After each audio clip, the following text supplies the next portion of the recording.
പത്തനംതിട്ട തിരുവല്ലയിലെ സ്വകാര്യ ധനകാര്യ സ്ഥാപനത്തിൽ ഇ ഡി പരിശോധന. നെടുമ്പറമ്പിൽ ഫൈനാൻസിയേഴ്സിലും ഉടമ എൻ.എം. രാജുവിന്റെ വീട്ടിലുമാണ് ഇ ഡി റെയ്ഡ്. ഇവിടെ തന്ത്രി കണ്ഠരര് രാജീവ് 2.5 കോടി രൂപ നിക്ഷേപിച്ചിരുന്നു. എന്നാൽ പണം നഷ്ടമായത് സംബന്ധിച്ച് തന്ത്രി പരാതി നൽകിയിരുന്നില്ല. റെയ്ഡിൽ നിരവധി ക്രമക്കേടുകൾ കണ്ടെത്തിയതായാണ് വിവരം. വിശദാംശങ്ങളുമായി പത്തനംതിട്ടയിൽ നിന്ന് ശശിനാരായണൻ ചേരുന്നുണ്ട്. ശശിനാരായണൻ, കേരള കോൺഗ്രസ് നേതാവ് കൂടിയാണ് ഈ എൻ.എം. രാജു, നെടുമ്പറമ്പിൽ ഫൈനാൻസിയേഴ്സിൻ്റെ ഉടമ. ഈ സ്ഥാപനത്തിനെതിരെ മുൻപ് തന്നെ പരാതികൾ ഉയർന്നതാണ്. നിരവധി ആളുകളെ സാമ്പത്തികമായി കബളിപ്പിച്ചിട്ടുണ്ടെന്ന ആക്ഷേപം ഉയർന്നിരുന്നു. അതിനിടെയാണ് ഇ ഡിയുടെ പരിശോധന നടക്കുന്നത്.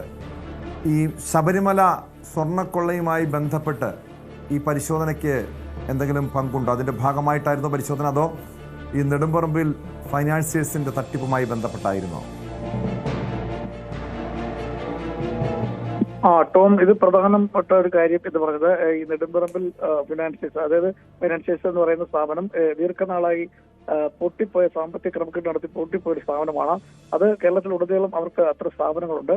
എന്തായാലും ആ സ്ഥാപനത്തിൽ ഈ നെടുമ്പറമ്പ് ഫൈനാൻസിലെ ഈ തന്ത്രി കണ്ഠരര് രാജീവര് 2.5 കോടി രൂപ നിക്ഷേപിച്ചു എന്നൊരു വാർത്ത വന്നിരുന്നു. അത് സ്വാഭാവികമായും അത് ഉന്നയിച്ചത് CPM ആണ്. CPM-ന്റെ മുൻ ജില്ലാ സെക്രട്ടറി ഉദയഭാനുമാണ് ഇത് സംബന്ധിച്ചൊരു പ്രസ്താവന ഇറക്കിയത്, ഒരു ആരോപണം ഉന്നയിച്ചത്.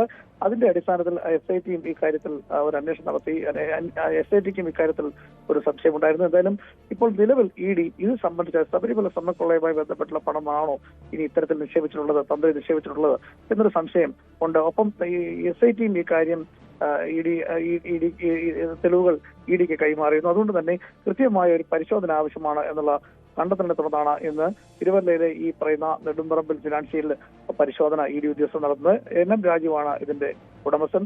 എന്തായാലും ഈ ധനകാര്യ സ്ഥാപനത്തിന്റെ ഉടമസ്ഥന്റെ വീട്ടിലും പരിശോധന ED നടത്തുന്നുണ്ട്. രാവിലെ തുടങ്ങിയ പരിശോധന തുടരുകയാണ്. എന്തായാലും നിലവിലത്തെ സാഹചര്യത്തിൽ ഈ 2.5 കോടി രൂപ നിക്ഷേപിച്ചതിനു ശേഷം ആ പണം നഷ്ടപ്പെട്ട ആളുകളെല്ലാം പരാതി പറയുമ്പോഴും തന്ത്രി ഇതും സംബന്ധിച്ച് യാതൊരു പരാതി ഉന്നയിച്ചില്ല എന്നുള്ളതാണ് സംശയം വർദ്ധിപ്പിക്കുന്നത്. എന്തുകൊണ്ട് ഇത്രയും വലിയൊരു തുക നഷ്ടപ്പെട്ടിട്ടും തന്ത്രി പരാതി ഉന്നയിച്ചില്ല എന്നുള്ള കാര്യം കൂടി അന്വേഷണ സംഘത്തിന് മുന്നിലുണ്ടായിരുന്നു. അതൊരു പക്ഷേ കണ്ടെത്തുക എന്നുള്ള കാര്യം കൂടി ഈ പരിശോധനയ്ക്കുണ്ട് എന്നുള്ളതാണ് നമുക്ക് മനസ്സിലാക്കാൻ കഴിയുന്നത്. ED അവിടെ നിന്നും ചില കാര്യങ്ങൾ കണ്ടെത്തുന്നുള്ള വിവരങ്ങൾ കൂടി ലഭിക്കുന്നു. പക്ഷെ അതെന്താണ്, രേഖകൾ എന്തൊക്കെയാണ് എന്നുള്ള കാര്യത്തിൽ കൃത്യമായി അറിയില്ല. പക്ഷെ സൂചനകൾ മാത്രമാണ് നമുക്കുള്ളത്. പക്ഷേ നിലവിലത്തെ സാഹചര്യത്തിൽ ഈ സ്വകാര്യ പണമുള്ള സ്ഥാപനത്തിൽ ഇത്തരത്തിൽ പണം നിക്ഷേപിച്ച് ഇത്ര വലിയൊരു എമൗണ്ട് നിക്ഷേപിച്ചിട്ട് അത് നഷ്ടപ്പെട്ടിട്ട് പോലും തന്ത്രി കണ്ഠരര് രാജീവര് പരാതി ഉന്നയിക്കാതെ മാറി നിന്നതിൽ ഒരു പക്ഷേ ഈ ശബരിമല കൊള്ളക്കേസുമായി ബന്ധപ്പെട്ട് എന്തെങ്കിലും തരത്തിൽ പണം ലഭിച്ചതുകൊണ്ടാണോ നിക്ഷേപിച്ചത് എന്നുള്ള കാര്യമൊക്കെയാണ് പരിശോധിക്കുന്നത്. വലിയ വിവാദം ഉണ്ടായ കേസായതുകൊണ്ട് തന്നെ CPM തന്ത്രിയുടെ പേരിൽ ഒരു ആരോപണം ഉന്നയിച്ച് രംഗത്ത് വരുന്നു. ഒരുപക്ഷേ നെടുമ്പറമ്പിൽ തന്നെയല്ല, മറ്റേതെങ്കിലും സ്വകാര്യ സ്ഥാനങ്ങൾ തിരുവല്ലയിലുണ്ടെങ്കിൽ അവിടെയും ഒരുപക്ഷേ ED പരിശോധന നടത്താൻ സാധ്യതയുണ്ട്. നെടുമ്പറമ്പിലാണ് പ്രധാനമായും ഈ CPM ഉന്നയിച്ച ആരോപണ വിധേയമായ സ്ഥാപനം. ആ നെടുമ്പറമ്പിലാണ് ഇത്തരത്തിൽ പൈസ. തീർച്ചയായും തന്ത്രിയുടെ സാമ്പത്തിക ഇടപാടുമായി ബന്ധപ്പെട്ടായിരുന്നു പരിശോധന. ഈ ചോദ്യം ചെയ്യലിൽ തന്ത്രിയെ ചോദ്യം ചെയ്തതിൽ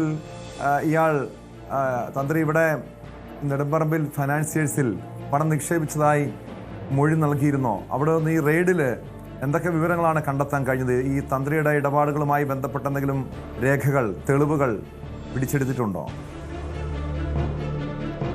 നമുക്ക് അത്ര വിവരങ്ങൾ ലഭിച്ചിട്ടില്ല. എന്തായാലും രേഖകൾ അവിടെ നിന്ന് കണ്ടെടുത്തിട്ടുണ്ട്. കാരണം ഇത്തരം ഒരു ധനകാര്യ സ്ഥാപനത്തില് ഈ പണം, ഈ കണക്കിൽപ്പെടാത്ത പണം ഒരുപക്ഷെ നിക്ഷേപിച്ച രേഖകളൊക്കെ ആയിരിക്കാം. അത് എത്തരത്തിലാണ് എന്നുള്ള കാര്യത്തെക്കുറിച്ച് നമുക്ക് വ്യക്തമല്ല. അത്തരം രേഖകൾ ഈ അന്വേഷണ സംഘത്തിൽ ലഭിച്ചിട്ടുണ്ട്. നിലവിലത്തെ സാഹചര്യത്തിൽ തന്ത്രിയുടെ ഏത് തരത്തിലാണ് ഈ പണം അവിടെ നിക്ഷേപിച്ചത്, അത് തന്നെയല്ല ഇത്രയും വലിയൊരു തുക നിക്ഷേപിച്ചിട്ട് ബാക്കിയുള്ള പണം നിക്ഷേപിച്ച ആളുകളെല്ലാം പരാതി ഉന്നയിക്കുമ്പോൾ തന്ത്രി ഇതിന് പരാതിയോ മറ്റു കാര്യങ്ങളോ മുന്നോട്ട് വരാത്തതും സംശയം വർദ്ധിപ്പിക്കുന്നുണ്ട്. അതുകൊണ്ട് തന്നെയാണ് തീർച്ചയായും ED-യുടെ അന്വേഷണം ഉണ്ടായിട്ടുള്ളത്. ഈ പണം തന്ത്രി നിക്ഷേപിച്ചു എന്നുള്ള കാര്യം പുറത്ത് പറയുന്നത് CPM ആണ്. CPM-ന്റെ മുൻ ജില്ലാ സെക്രട്ടറിയാണ് ഇത്ര ആരോപണമായി രംഗത്ത് വരുന്നത്. അദ്ദേഹം പറഞ്ഞതിന് ശേഷമാണ് ഇപ്പോൾ SIT അടക്കമുള്ള അന്വേഷണ സംഘം, അതായത് തന്ത്രിയെ മനഃപൂർവ്വം രക്ഷപ്പെടുത്താൻ അന്വേഷണ സംഘം ശ്രമിക്കുമെന്നുള്ള ആരോപണമൊക്കെ ഇതുമായി ബന്ധപ്പെട്ട് ഉയർന്നു വന്നിരുന്നു. എന്തായാലും അതിന്റെ അടിസ്ഥാനത്തിൽ കൂടിയാണ് ഈ പരിശോധന എന്നാണ് നമുക്ക് മനസ്സിലാക്കാൻ കഴിയുന്നത്. രാവിലെ 10:30 തുടങ്ങിയ പരിശോധന ഇപ്പോഴും ഈ ഓഫീസിൽ സ്ഥാപനത്തിൽ തുടരുകയാണ്. നിലവിലത്തെ സാഹചര്യത്തിൽ കേരളത്തിലെ എല്ലാ സ്ഥലങ്ങളിലും ഇതിന് ബ്രാഞ്ചുകളുണ്ട്.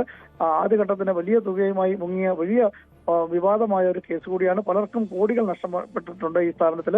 ആ പശ്ചാത്തലത്തിലാണ് ഇപ്പോൾ തന്ത്രിയുടെ പണം, അതായത് ശബരിമല കൊള്ളയുമായി ബന്ധപ്പെട്ടുള്ള കേസിലെ പ്രധാന പ്രതികളിൽ ഒരാളായ തന്ത്രിയും ഇതിൽ പണം നിക്ഷേപിച്ചിട്ടുണ്ട് എന്നുള്ള കാര്യം പുറത്തു വരുന്നത്. അത് സ്ഥിരീകരിക്കുക, കണ്ടെത്തുക എന്നുള്ളതാണ് പ്രധാനമായും അന്വേഷണം പ്രധാനമായും നോക്കുന്നത്. അപ്പം